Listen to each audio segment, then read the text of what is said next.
Let's start with a dangerous idea, one that sounds inspiring but quietly steals your strength. You need to feel motivated to act. It's everywhere, in books, videos, and conversations. We repeat it like a mantra, hoping that someday the right feeling will strike like lightning and finally move us. But what if that's not just wrong? What if it's the very reason you're stuck? Think about it. How many plans have you made when you were excited, only to abandon them when the spark faded? How often do you wait to feel ready? To work out, to apologize, to write, to begin again, and then nothing happens? Motivation, as it's sold to us, is a feeling. And feelings are fragile. They're like weather, changing, unpredictable, outside your control. The culture of motivation is seductive because it promises ease. It whispers, when you feel it, then you'll act. It will be effortless. But life doesn't work that way. Life isn't waiting for your excitement. Bills need to be paid, children need to be fed, conversations need to happen, healing needs to begin, regardless of how you feel. The deeper truth is this: if you only move when you're motivated, you'll remain a prisoner of your own moods. This lie also has a hidden cruelty. It shames you for being tired. It suggests that if you don't feel like doing something, then maybe you're not meant to. That you're flawed, lazy, unworthy. But maybe, just maybe, you're simply human. Maybe what you need isn't more motivation, but a new relationship with your will. So here's the real question. What if your problem isn't lack of motivation, but lack of clarity about what truly matters? This channel isn't about empty hype. It's about truth that sets people free. And if you've ever felt stuck, discouraged, or guilty for not being motivated enough, I want to invite you to drop that burden. It's not your lack of fire that's stopping you. It's believing you need fire in the first place. If this resonates, drop a comment sharing what you've been putting off while waiting to feel ready. And don't forget to like and subscribe, especially if you're ready to stop chasing motivation and start building something deeper.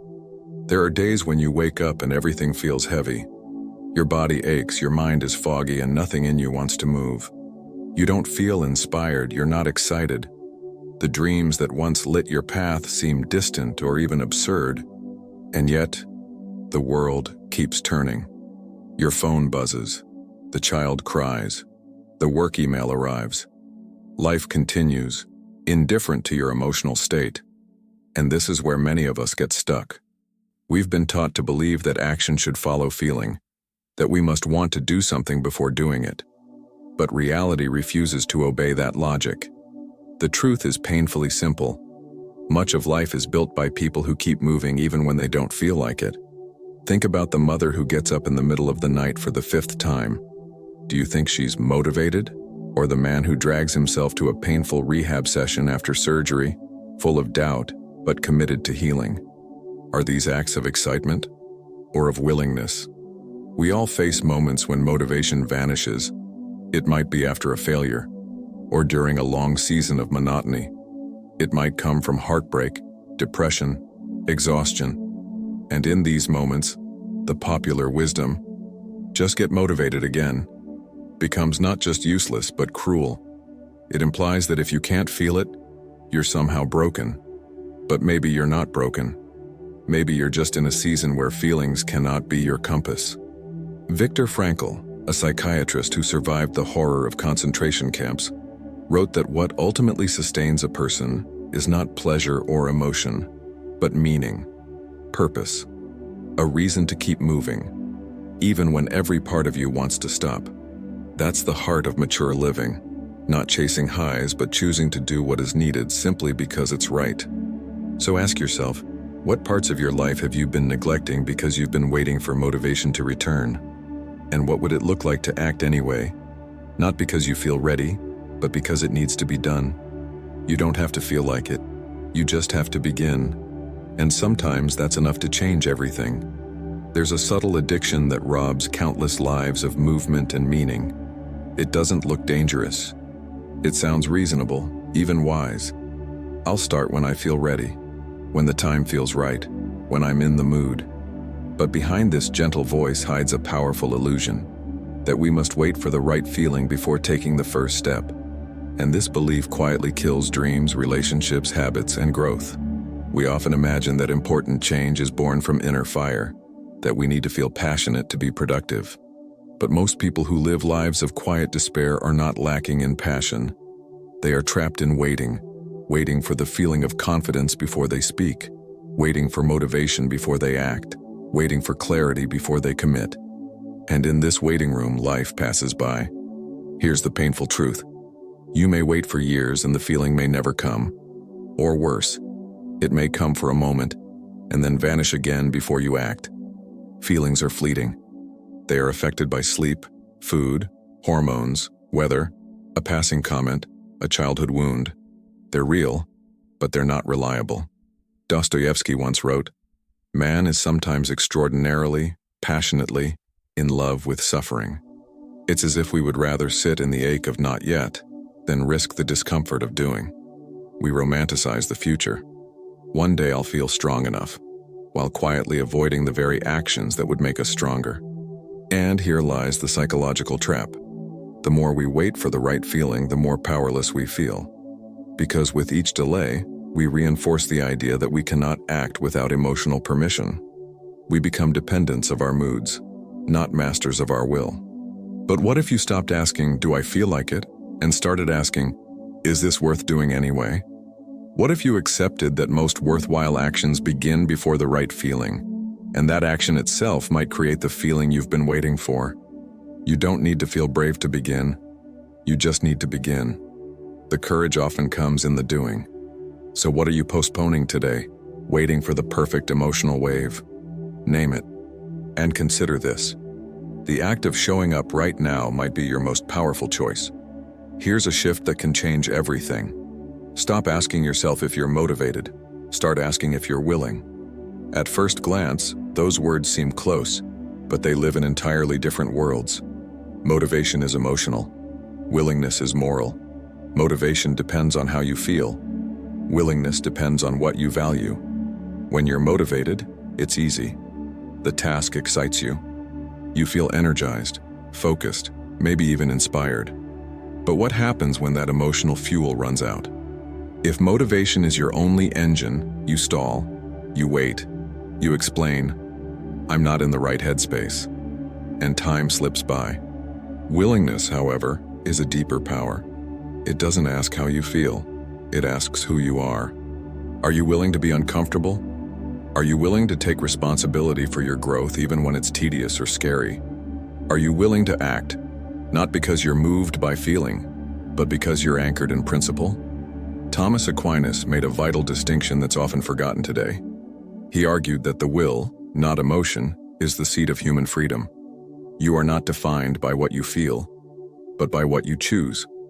And this is where many of us have been misled. We chase emotional highs and call it freedom, but real freedom is found in choosing the good even when it costs us. Think about the people you most admire, the ones who raised you, healed you, inspired you. Were they always motivated? Probably not. But they were willing to show up, to sacrifice, to remain steady. They didn't need to feel like it. They just needed to remember why it mattered.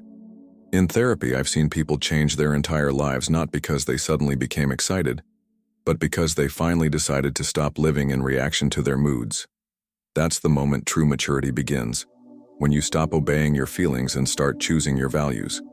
So here's a question worth wrestling with. Have you been mistaking lack of motivation for lack of power? What if the issue isn't that you're weak, but that you haven't yet trained your will? Motivation may come and go, but willingness, that's a choice you can make today, right now, even without feeling a thing, especially without feeling a thing. Willingness doesn't sparkle. It doesn't flood your veins with adrenaline or make you want to shout from rooftops. It doesn't always look impressive, but it quietly builds the kind of life that lasts, the kind of character that stands when everything else collapses. We've been taught to admire intensity, the bold gesture, the passionate outburst, the breakthrough moment. But real transformation isn't loud. It's often invisible. It's the choice to get up again, to say no to what flatters and yes to what costs, to keep your word when no one is watching, That's the power of willingness. Not dramatic, but deeply, consistently transformative. In clinical work, I've seen people stuck for years because they kept chasing the right emotional conditions for change. When I'm ready, they'd say, when I have energy. But the ones who truly began to heal weren't necessarily the most enthusiastic. They were the ones who said, "This hurts, I'm scared, but I'm willing." Willing to sit with discomfort, to take small steps, to stop waiting and start showing up, not for instant results, but for integrity. Julian Marias, the Spanish philosopher, wrote about the essential seriousness of being human, that we are not animals moved only by instinct, but persons called to respond. And that response, that act of saying yes when every part of you wants to say later, is where meaning is forged.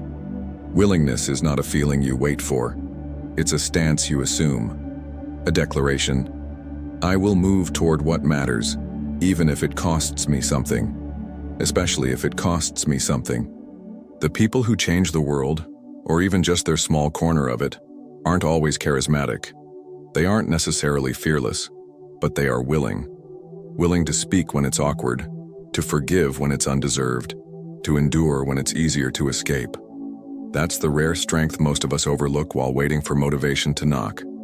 So let me ask you, where is your life quietly asking for willingness? Not fireworks, just presence, just courage, one step at a time. And what would happen if you said yes, not because you felt like it, but because it was time? There's a moment, quiet, unglamorous, often unseen, when a person does something they absolutely don't feel like doing. They lace up their shoes and go for a run in the rain. They open a difficult email instead of avoiding it. They sit down to study, to pray, to write, even though everything inside them says, not today. And in that moment, something powerful happens. They reclaim agency. They prove to themselves that they are not governed by their feelings. You don't need to want it. You need to do it. This truth is both liberating and uncomfortable. It strips away our excuses. It removes the comforting illusion that action must wait for inspiration. And it places the responsibility, fully, on our choices. Many of the people who changed history, or simply lived lives of quiet integrity, acted from this principle. They did not ask themselves if they felt like resisting injustice, showing up for their children, finishing the task. They understood something deeper, that feelings are visitors, but action is legacy. St. Thomas Aquinas taught that the moral life is not defined by intensity of emotion, but by constancy of will. What matters is not how strongly you feel something, but how consistently you act in accordance with the good. The person who loves is not the one who always feels affection, but the one who keeps choosing to serve, to protect, to remain, especially when it's hard. And this applies to the smallest corners of your life, to the dishes in the sink, the uncomfortable conversation, the unglamorous discipline of showing up to your responsibilities day after day. These are not signs of drudgery. They are training grounds for character. Action is clarifying. When you move even without desire, your body learns, your will strengthens, your mind adapts. You stop being a hostage to how you feel and start becoming someone reliable to yourself and to others. So the next time you think, I just don't want to, try replacing it with a different question. But is it worth doing? If the answer is yes, then go. Begin. Not because you want to, but because you're willing to become the kind of person who does what matters regardless. One of the most damaging myths in the modern psyche is this, that you should feel inspired all the time, that your work, your relationships, your growth, they should all be fueled by a steady stream of enthusiasm, passion, and clarity. And if that inspiration fades, then maybe you're on the wrong path. Maybe it wasn't meant to be. Maybe you should stop. This belief has destroyed more potential than failure ever did. Here's the truth. Constant inspiration is a fantasy. No writer, no parent, no leader, no builder lives in permanent creative ecstasy. Even the greatest artists and thinkers, Tolstoy, Dostoevsky, Frankl, labored through seasons of drought, depression, and despair. What made them extraordinary wasn't constant inspiration, it was relentless commitment. There's a difference between a spark and a flame. A spark is emotion, sudden, exciting, blinding. But a flame, the kind that warms a home, lights a path, or forges iron, is steady. It's fed by effort, oxygen, and time. In the same way, real growth, real contribution, real life is built on consistency, not bursts of feeling. We live in a culture that chases highs and calls it purpose. But purpose isn't found in emotional waves. It's found in fidelity to the task, the relationship, the vision. It's found in waking up, uninspired, and showing up anyway. This is the gift of choosing willingness over inspiration. It frees you from the tyranny of mood. It allows you to live by principle, not preference. You stop needing to feel like it and start becoming someone who does what's right, even when it's dull, difficult, or thankless. And this has real psychological power. Each time you act without waiting for inspiration, you rewrite the script in your mind. You prove that you're not a servant of feeling, but a person of substance. And paradoxically, this often invites real inspiration. Not the fleeting kind, but the deeper sense of alignment that comes when you honor your word, your work, your why. So ask yourself, where in your life have you been expecting constant inspiration and resenting its absence? What if you gave up that illusion and chose steadiness instead? Because the truth is, greatness isn't about being inspired. It's about being faithful. And that's something you can choose today. Think of your will like a muscle. At first it trembles under light weight. The resistance feels overwhelming. You doubt your strength. But the more you train it, steadily, patiently, quietly, the more capable it becomes.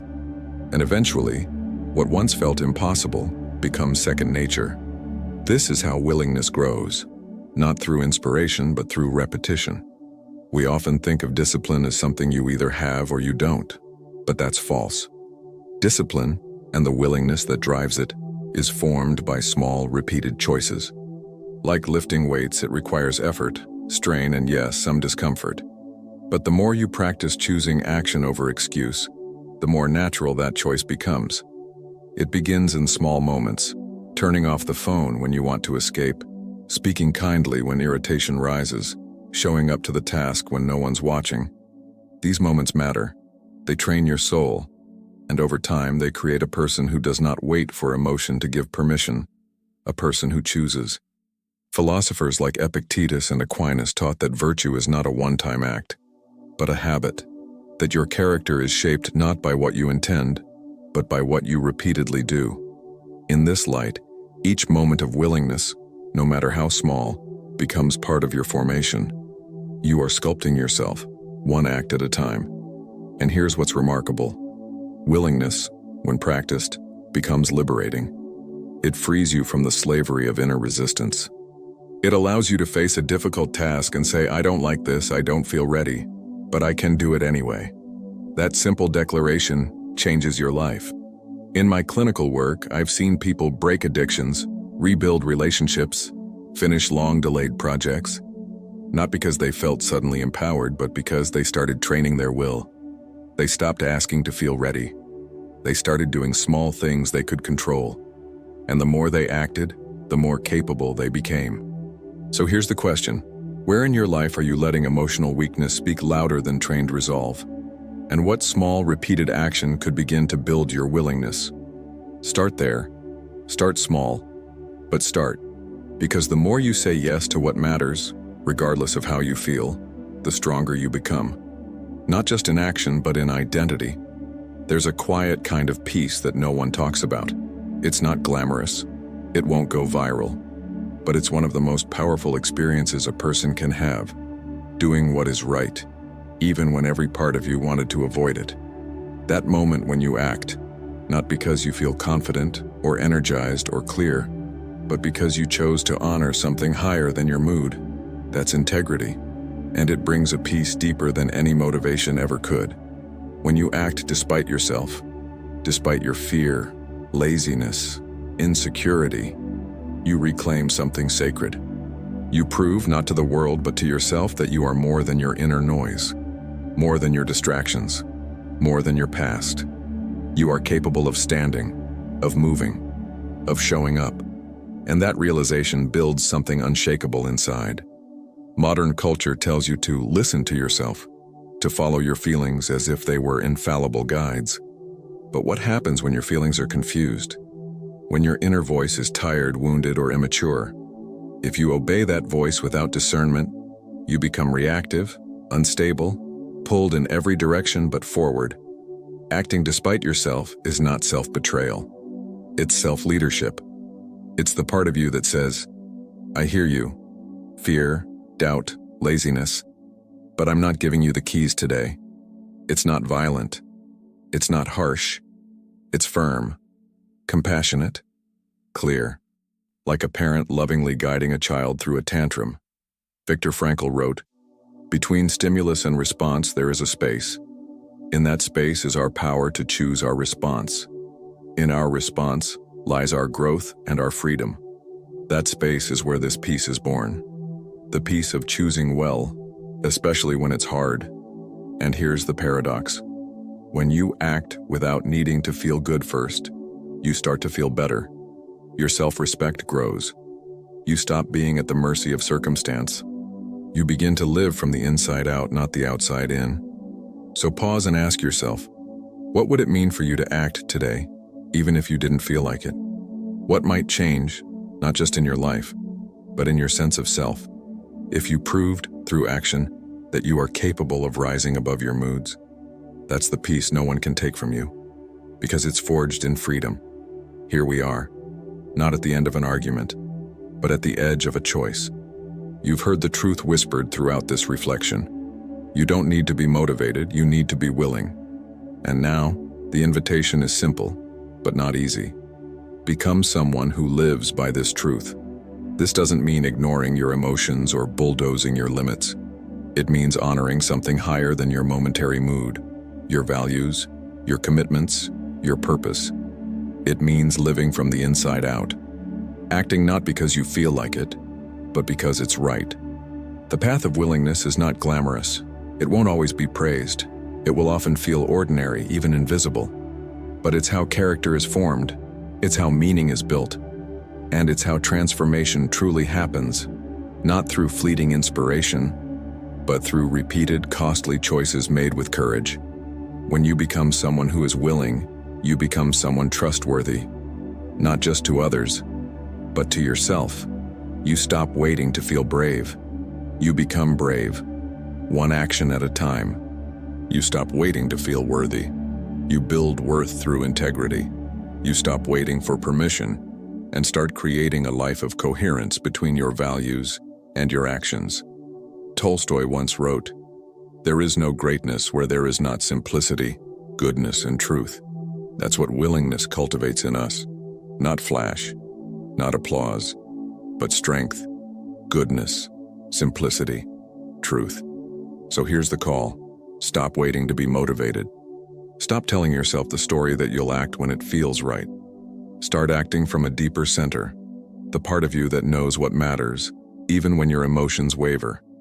Make the phone call, apologize, begin the project, end the excuse. Say yes to what builds, no to what distracts.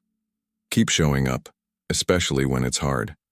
Not because you're inspired, but because you're becoming. And if this message spoke to something deep in you, leave a comment below. I choose to be willing. Let it be your first act of commitment, a declaration to yourself and to others that you're done waiting. Like the video if it helped you. Subscribe if you want more reflections that don't flatter, but fortify. And remember, motivation may start a fire, but willingness keeps it burning.